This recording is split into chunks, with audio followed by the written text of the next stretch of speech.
Today I compiled 10 of my album reviews of the Rolling Stone 500 greatest albums of all time. Today I listened to album 360, Funkadelic's 1988 album One Nation Under a Groove. These were a dark time in Black America.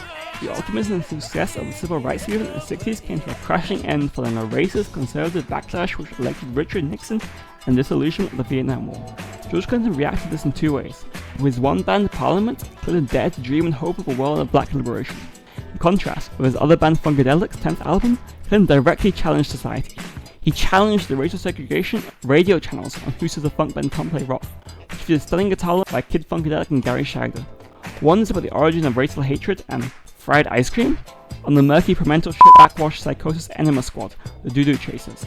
I write an anthem to bring the whole country together under the God Dance on the title track. Funkadelic is definitely more accessible than Parliament, also makes him a little less interesting. 3.4 out of 5. Today I listened to album 359, Big Star's 1984 album Radio City. After the stunning failure of the previous record, Big Star on the verge of breaking up. Co-frontman Chris Bell left and the band went on a hiatus-free month before releasing another stunning commercial failure. On the plus side, this is probably Big Star's most notable release, featuring the Jungle Pot September Girls, which is covered by the Bangles. Other highlights include the catchy You Get What You Deserve and intimate ballad I'm in Love with the Girl. But in reviewing this album, I can't help but call it generic. This sounds like fairly pleasant power pop, inspired by the Beatles and the Byrds, but more professional and vulnerable, and I just don't understand the acclaim. All that's left to do is hope the second flop in the road doesn't cause any major trouble in the band. 2.9 out of 5. Today I listened to album 358, Olivia Rodrigo's 2021 album Sour. I should start by mentioning I'm a big fan of Olivia Rodrigo. She's like a rock version of Taylor Swift, incorporating elements of 60s psychedelia, 90s alternative rock, and 2000s pop punk alongside the honest and relatable lyrics about teenage heartbreak and frustration. However, I do find the central drama behind this record a little silly. Rodrigo said about a teenage breakup with someone who dared to start a relationship with another actress, and whose sexuality might not even be compatible dating either of them. This just seemed a little low. Calling him a traitor just seems childish. But Rodrigo was a child when she wrote this record, and its strengths lie in the truth and representation of juvenile desperation and pissed offness, on good for you and open and brutal. Finally, it seems a bit silly to review this record when I don't believe it's Rodrigo's creative peak. I could argue that second album Guts is already a superior release. Sour gets a 2.9 out of 5.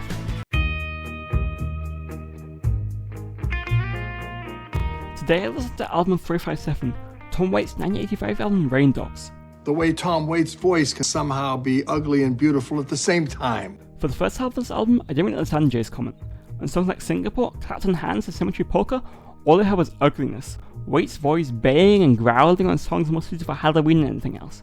The instrumentals too are baffling. They lurch and shudder like puppets on a string. You can practically hear bones snap and teeth rattle. Then we get to Time, a gorgeous folk rock lullaby wanting to get back to the time you wasted, where Waits suddenly shows that he's capable of a sweet croon. So we've had ugly without beautiful, and in Illuminati's Blind Love, Waits shows mastery over his voice, being both beautiful and ugly at the same time. As for the storytelling, Rain Dogs is an album by the underground, about people hiding just out of the sights of the normies.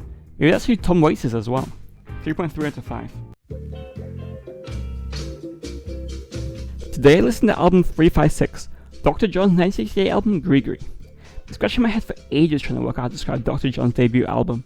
Wikipedia will give you genres like New Orleans R&B, psychedelic funk, and swamp blues. I've got another way to describe it. It says they're backing music with jungle levels of 3D platforming games.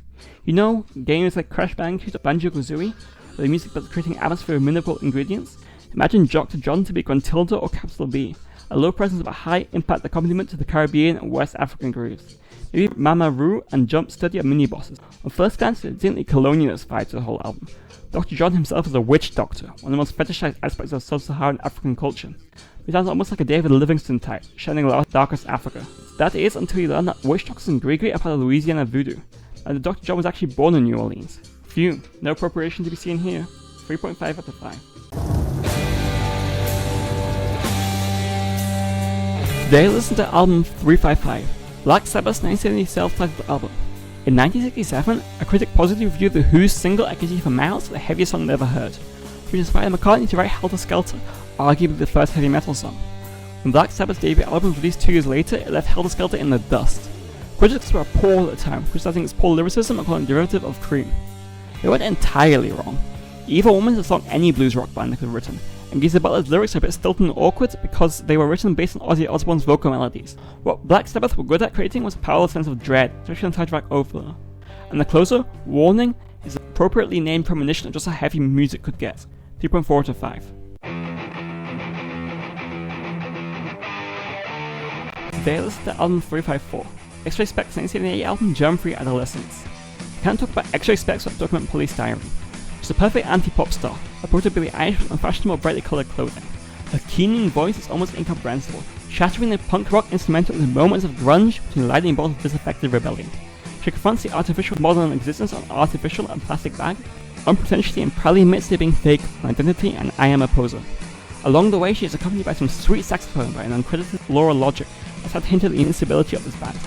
Even Johnny Rotten was a big fan. Just like the Sex Pistols, X-Ray Specs broke up after their first album. Star that burns twice as bright burns half as long. 5 out of 5. Today, listen to album 353, the Cars 1978 Started album. It's just perfect power pop. The true measure of an album isn't how it makes you feel when you're already in a good mood. So the good album is an album which can break through even when you're in the throes of misery. For me, the Cars' debut album is one such record. Every song is a delight. It's hard to know why songs like My Best Friend's Girl or Just What I Needed was singled out. So Joyce listening every song and wondering what genius melody frontman Rick Ocasek is summoned from the ether to activate every dopamine receptor in my brain. You shouldn't get all the credit though. Producer Roy Thomas Barker, related to produce Queen, Guns N' Roses, and the Smashing Pumpkins, knows the value of silence to make the guitars he even harder. Bassist Ben Orr takes over singing duties on Just What I Needed, and guitarist Elliot Easton plays a nifty solo on the otherwise low-key and in touch with your world. Truly a remarkable record. 5 out of 5. Today I listened to album 352, Eminem's 1990 album The Slim Shady LP. The only rapper to get played on alternative radio. I wonder why. Eminem's second album is perhaps as well known for his rapping ability as it is for his misogyny. He develops his persona as Slim Shady, a violent woman hater who acts out his psychosexual issues with a negligent mother by repeatedly fantasizing about murdering his girlfriend. But don't worry, he's a homophobe too, as evidenced in the bizarre sketch Ken Kniff. Shock jocks are not rare in music. Look at Marilyn Manson, Rammstein, XXXTentacion. But is that all Eminem is trying to achieve, or is he trying to say something? Well, kind of. Eminem comes from the lowest rung of society, was accurately depict life at the bottom of the ladder. The broken family, the accidental overdoses, and the unfortunate prejudices. Eminem would go on to interrogate some of these subjects, but for now, he's happy to indulge in his worst impulses. 2.8 out of 5. Today I listened to album 351. This is the 2022 album Sauce. Another weird album name. For the first half of the Sauce, this seems almost too relaxed. The homicidal fantasies on Kill Bill seem half-hearted, even though the song features a strong hook, and the tracks are mostly pretty dull trap pop. On the second half of the record, SZA once again show why she is known for musical eclecticism, the elements of indie folks on the Phoebe Bridgers collaboration Ghost in the Machine, alternative rock on F2F, and psychedelic alt R&B on the penultimate Good Days.